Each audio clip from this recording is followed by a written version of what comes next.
السلام علیکم دوستو، کیسے ہو؟ امید کرتا ہوں کہ آپ سب خیریت سے ہوں گے۔ میں آپ کے سامنے ایک اور نئی ویڈیو لے کر حاضر ہوا ہوں، اور یہ ویڈیو میں نے صلاۃ التسبیح کی نماز کے لیے بنائی ہے، جس میں میں آپ کو بتاؤں گا کہ صلاۃ التسبیح کی نماز کیسے پڑھی جاتی ہے اور صلاۃ التسبیح کا طریقہ کیا ہے۔ جی، اور حضور اکرم صلی اللہ علیہ وسلم نے کس کو پڑھنے کا ایسے حکم کیا ہے، یعنی کسے سکھائی ہے۔ آؤ چلو دوستو آپ کو بتاتا ہوں۔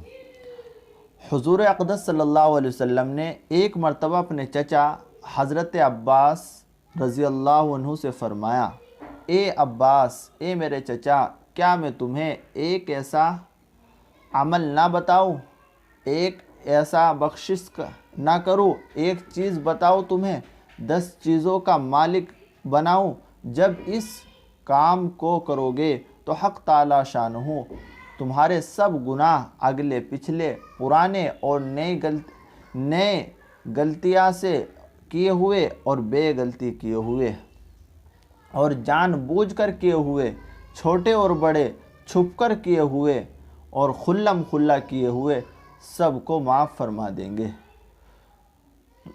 تو اس کے لیے اللہ کے نبی کا ارشاد ہے، یا تو اس صلاۃ التسبیح کی نماز کو روزانہ پڑھے، اگر روزانہ نہ ہو سکے تو کم سے کم ایک ہفتے میں تو پڑھ لیا کرے، اگر ایک ہفتے میں بھی نہ ہو سکے تو کم سے کم ایک مہینے میں تو ضرور پڑھ لیا کرے، اور ایک مہینے میں بھی نہ ہو سکے تو آپ جو ہے اسے ایک سال میں پڑھ لیا کرے، اور ایک سال میں بھی نہ ہو سکے تو پوری زندگی میں ایک بار تو ضرور پڑھ لیا کرے۔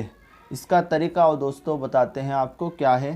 سب سے پہلے نیت ہے، اور نیت کا تعلق دل سے ہے۔ اگر ہم دل سے نیت کریں کہ میں صلاۃ التسبیح پڑھ رہا ہوں یا پڑھ رہی ہوں، تو ایسے بھی نیت ہو جائے گی۔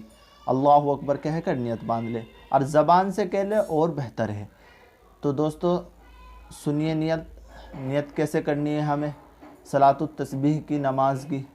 تو نیت کی میں نے 4 رکعت نماز، نوافل صلاۃ التسبیح نماز، رخ میرا کعبہ شریف کی طرف کو، اللہ اکبر یہ کہہ کر نیت باندھے، اور نیت باندھنے کے بعد آپ جو ہے ثنا پڑھیں، اور ثنا پڑھنے کے بعد یہ کلمات 15 مرتبہ پڑھیں، سبحان اللہ، الحمدللہ، ولا الہ الا اللہ، واللہ اکبر، یعنی ثنا کے بعد یہ کلمات 15 مرتبہ پڑھنا ہے۔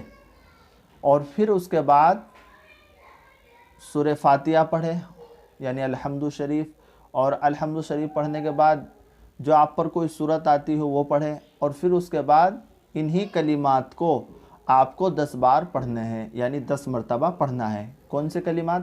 سبحان اللہ، الحمدللہ، ولا الہ الا اللہ، واللہ اکبر۔ اور پھر اس کے بعد 10 بار پڑھنے کے بعد پھر آپ رکوع میں جائیں، اور رکوع کی تسبیح سے فارغ ہونے کے بعد پھر آپ کو رکوع میں ہی 10 بار یعنی 10 مرتبہ یہی کلمات پڑھنے ہیں، اور پھر اس کے بعد رکوع سے کھڑے ہو جائیں، اور کھڑے ہونے کے بعد بھی 10 کلمات یہی پڑھنے ہیں، اور پھر اس کے بعد آپ سجدے میں جائیں، سجدے کی تسبیح کے فارغ ہونے کے بعد پھر آپ ان کلمات کو 10 بار پھر پڑھیں، اور پھر اس کے بعد آپ پہلا سجدے سے فارغ ہونے کے بعد بیٹھ جائیں، یعنی التحیات میں، پھر اس کے بعد جو ہے آپ کو یہی کلمات 10 بار پڑھنے ہیں، یعنی 10 مرتبہ۔ پھر اس کے بعد جو ہے آپ دوسرا سجدہ کریں، اور دوسرا سجدہ کی پہلے تسبیح پڑھیں، اور پھر اس کے بعد یہی کلمات 10 مرتبہ پڑھیں، سبحان اللہ، الحمدللہ، ولا الہ الا اللہ، واللہ اکبر۔ ایسے ہی ایک رکعت مکمل ہو گئی، آپ کو جو ہے ایک رکعت میں 75 مرتبہ ہوا، اور ایسے ہی آپ کو 4 رکعت میں پڑھنے ہیں، یہ 300 مرتبہ ہو جائیں گے۔ تو انشاءاللہ یہ اس کا طریقہ ہے، اس میں کنفیوز ہونے کی بات نہیں ہے، اچھی طرح دیکھیں، سنیں، اور انشاءاللہ پڑھنے کی کوشش کریں۔ اللہ تعالی ہم سب کو کہنے سننے سے زیادہ عمل کی توفیق عطا فرمائے۔ وما علینا الا البلاغ۔ اگر ہماری یہ ویڈیو آپ کو اچھی لگی ہو تو آپ زیادہ سے زیادہ ویڈیو کو شیئر کرے، لائک کرے اور کمنٹس میں بتائے ہمیں کہ آپ کو یہ کیسی لگی، اور اسلامک ٹیچر کو سبسکرائب کریں۔ السلام علیکم ورحمۃ اللہ۔